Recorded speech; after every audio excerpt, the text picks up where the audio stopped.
নমস্কার প্রিয় বন্ধুরা, প্রভু যিশুর নামে আপনাদের সবাইকে অনেক ভালোবাসা ও আশীর্বাদ। আমি মলয় দাস, জিজাস লাভ বাংলা চ্যানেলের পক্ষ থেকে একটা নতুন পর্বতে আমরা এসেছি। আর এই পর্বতে আমরা দেখব আদিপুস্তক তার 7 অধ্যায়কে। এই অধ্যায় থেকে আমরা ঈশ্বরের বাক্যের সত্যকে আমাদের জীবনে প্রয়োগ করা শিখব। এই সিরিজের নাম বাইবেল পরিক্রমা। এই সিরিজের আগের ভিডিওগুলি দেখার জন্য উপরে দেওয়া আই বাটনে ক্লিক করে আপনারা দেখতে পারেন। আদিপুস্তক থেকে শুরু করে প্রকাশিত বাক্য পর্যন্ত এবং আদম থেকে শুরু করে প্রভু যীশু খ্রিস্টের দ্বিতীয় আগমন পর্যন্ত আমরা এই অধ্যয়নের মধ্যে থেকে দেখব। বাইবেলের শুধু ইতিহাস নয়, এটি আজও জীবন্ত ও শক্তিশালী। তাই আপনি যদি সত্যি ঈশ্বরের বাক্যকে ভালোবাসেন, আপনার বিশ্বাসকে আরো দৃঢ় করতে চান, তাহলে এই যাত্রায় আমাদের সঙ্গে থাকুন। নিয়মিত ভিডিও দেখতে চ্যানেলটি ফলো করুন, সাবস্ক্রাইব করুন এবং প্রভুর বাক্যের এই পথে আমাদের সাথেই থাকুন। চলুন আমরা একসাথে ঈশ্বরের বাক্যের পথে হাঁটি। আদিপুস্তক 7 অধ্যায়টি অত্যন্ত ভয়াবহ। এই অধ্যায়ে দেখতে পাই পাপের ভারে নুয়ে পড়া পৃথিবীকে শুদ্ধ করার জন্য ঈশ্বর মহা জলপ্লাবনের সিদ্ধান্ত নিলেন। তখন কেবল নূহ ও তার পরিবার ঈশ্বরের অনুগ্রহকে পেয়েছিলেন। এই অধ্যায়টি কেবল একটি ধ্বংসের গল্প নয়, বরং এটি অনুগত্য এবং রক্ষার এক জীবন্ত দলিল। এই অধ্যায়ে ঈশ্বর নূহকে অত্যন্ত সুনির্দিষ্ট কিছু নিয়ম দিয়েছিলেন, যা রক্ষা পাওয়ার জন্য অত্যন্ত আবশ্যক ছিল। প্রত্যেক প্রকার সূচি পশুকে 7 জোড়া, অর্থাৎ 7টি পুরুষ ও 7টি স্ত্রী, এবং অসুচি পশুকে 1 জোড়া করে নৌকায় নিতে হবে। এটি করা হয়েছিল যাতে মহাপ্লাবনের পর ঈশ্বরকে উৎসর্গ করার জন্য এবং বংশবৃদ্ধির করার জন্য পর্যাপ্ত পশু থাকে। ঈশ্বর নূহকে 7 দিন আগে থেকে সতর্ক করেছিলেন যে 7 দিন পর বৃষ্টি শুরু হবে। এটি ছিল নূহের বিশ্বাসের শেষ পরীক্ষা। এটি কেবল একজনের জন্য নয়, বরং ঈশ্বরের নিয়ম অনুযায়ী নূহের সাথে তার স্ত্রী, 3 পুত্র শেম, হাম, জাফত এবং তাদের স্ত্রীদেরও নৌকায় প্রবেশ করতে হয়েছিল। যদিও আমরা বাইবেলের অন্যান্য ভাগ থেকে জানতে পারি যে নূহ তার সময়কালে লোকেদের সতর্ক করেছিলেন ঈশ্বরের মহা বিচারের থেকে বাঁচার জন্য, কিন্তু তা সত্ত্বেও লোক তার কথা কর্ণপাত করেননি। এই জন্য আমরা দেখি নূহ আর তার পরিবার ছাড়া পৃথিবীর অবশিষ্ট মানুষ ও প্রাণী বিনষ্ট হয়েছিল।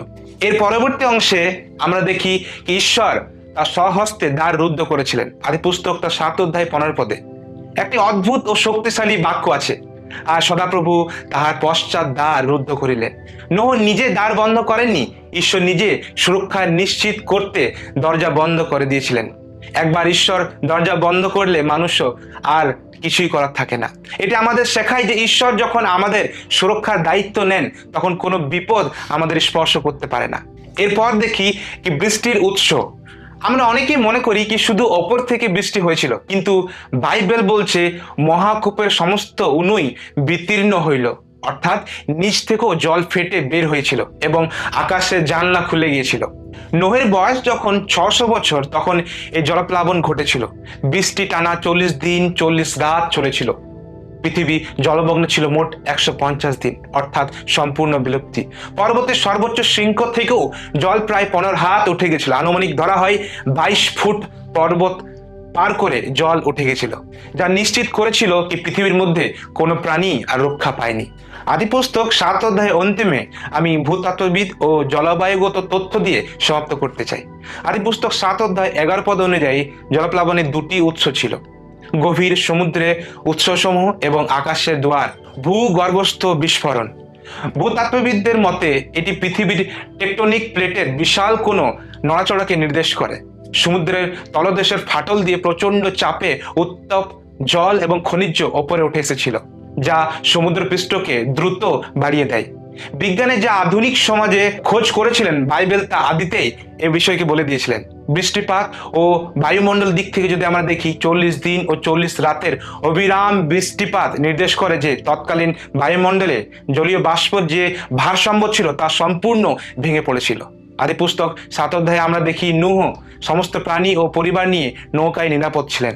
আধুনিক জাহাজ নির্মাণ প্রকৌশলীরা আদিপুস্তকে নৌকা পরিমাণ পরীক্ষা করে দেখেছেন। তারা বলেন যে অনুমান জাহাজে যে দৈর্ঘ্য প্রস্থ তৈরি ছিল সে বিষয়ে অনুপাতটি একটি জাহাজকে অত্যন্ত স্থিতিশীল রাখে, যা এমনকি 100 ফুট উঁচু ঢেউয়ের মাঝেও উল্টে যাবে না এমন নিশ্চয়তা সে জাহাজের মধ্যে ছিল। বন্ধুরা, আদিপুস্তক 7 অধ্যায় আমাদের মনে করিয়ে দেয় যে ঈশ্বরের বিচার যেমন নিশ্চিত, তার করুণার নৌকাও তেমনই প্রস্তুত। যারা তার কথা কর্ণপাত করে এবং তার নিয়ম মেনে চলে, মহাপ্রলয়ের মধ্যেও তাদের ক্ষতি করতে পারে না। আশা করি আদি পুস্তকে এই অধ্যায়ের মাধ্যমে আপনারা কিছু শিখতে পেরেছেন। আরও জানতে যেমন সূচি ও অসূচি পশুর মধ্যে বিভাজন কিভাবে হয়েছিল এবং জলরাশির প্রবল ব্যাখ্যা কি, তাছাড়া ভূতত্ত্ববিদ ও প্রত্নতত্ত্ব বা জলবায়ু ব্যাখ্যা কি, অথবা আজকের অধ্যয়ন থেকে আরও কিছু গভীরভাবে বুঝতে চাইলে তাহলে আপনারা ডিসক্রিপশনে থাকা গুগল ফর্মের মাধ্যমে আপনাদের প্রশ্ন বা প্রার্থনার বিষয় আমাদের লিখে পাঠান। আপনাদের প্রশ্ন ও প্রার্থনা বিষয়গুলো আমরা গুরুত্বের সঙ্গে পড়ব এবং ইচ্ছা অনুযায়ী আমরা নিজেরা আপনাদের সঙ্গে যোগাযোগ করব। এরকম আরও বাইবেল অধ্যয়ন, শিক্ষা ও আশীর্বাদপূর্ণ ভিডিও পেতে আমাদের জিজাস লাভ বাংলা চ্যানেলের সাথে থাকুন। ভিডিওটি ভালো লাগলে অবশ্যই লাইক করুন এবং নতুন হলে সাবস্ক্রাইব করুন এবং পাশে থাকা বেল আইকনটি ক্লিক করুন যাতে পরবর্তী সকল ভিডিওগুলি আপনারা প্রথমে পেতে পারেন। এই যাত্রায় আমাদের সঙ্গে থাকুন। ঈশ্বর আপনাদের সকলে আশীর্বাদ করুন। জয় যিশু। নমস্কার।